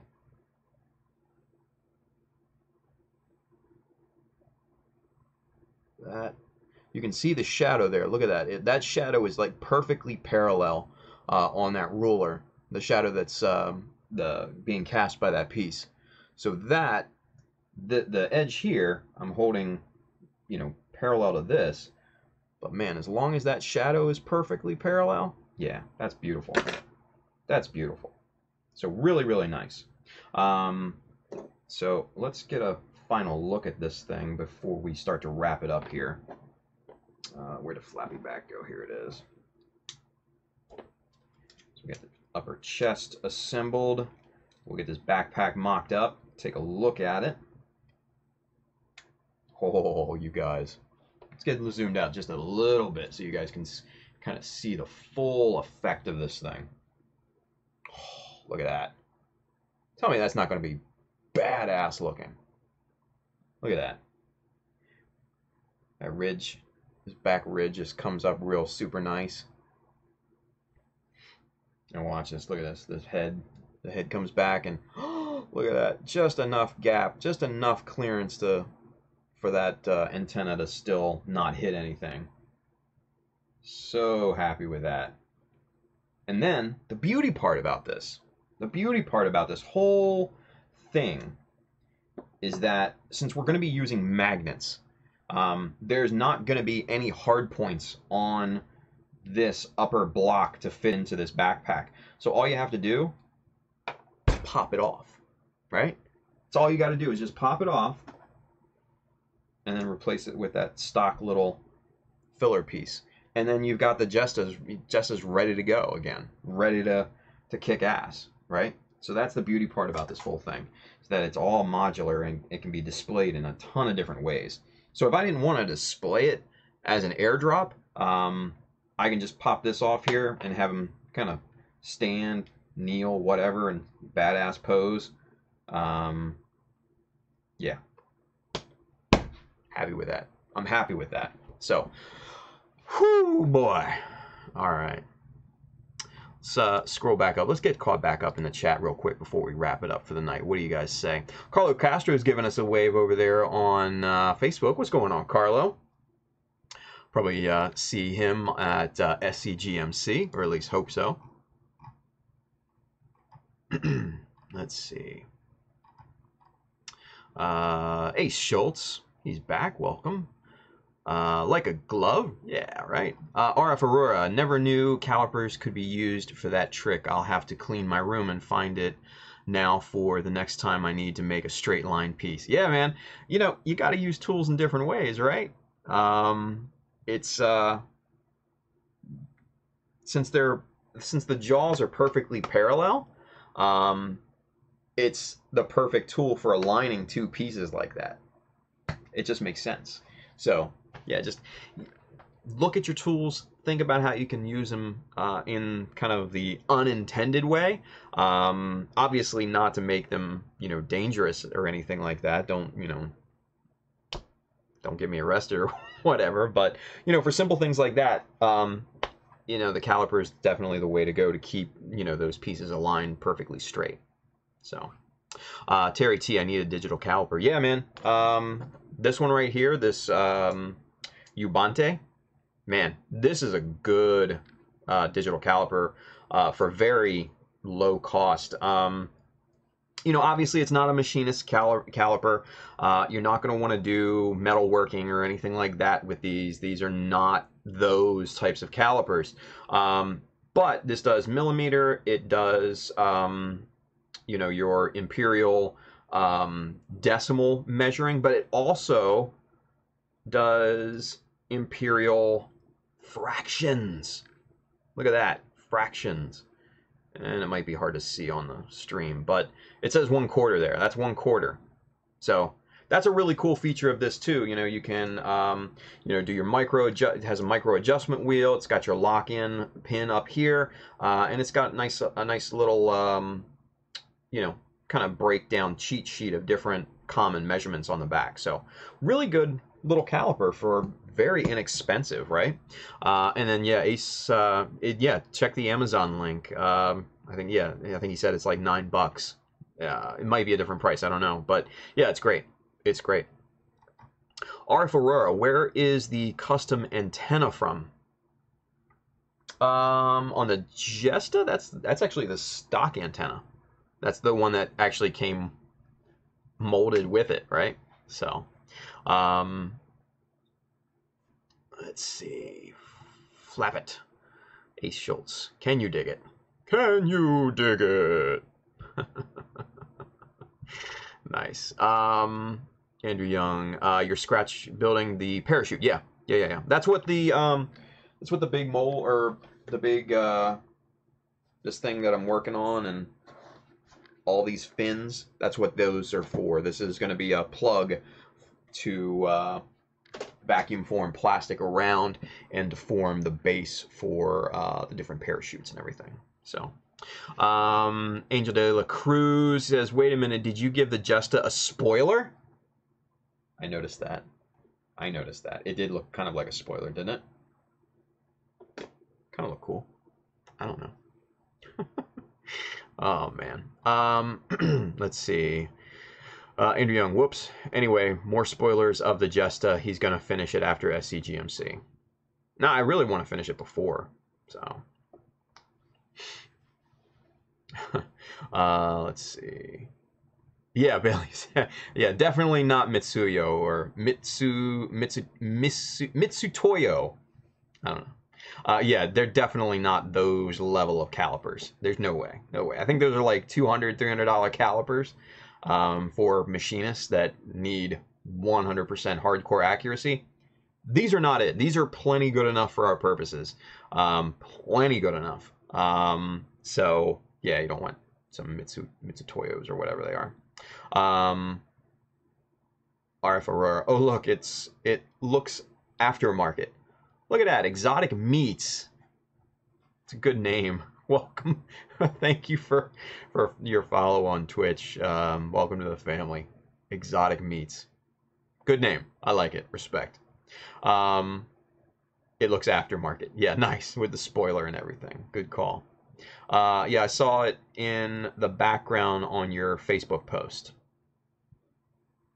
What? I don't know. Gonna finish it after SCGMC. Saw it in the background on your Facebook post. I don't get it, Andrew. What are you even talking about? I want to finish it before SCGMC. Anyway. Andrew Young, wow, vacuum forming, the once every 5-year tool. Yeah, I mean, but it's good to have, right?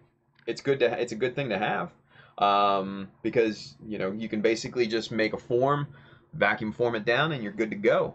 So, I mean, I can't help it that I work with angular shapes and everything most of the time, so it is what it is, right?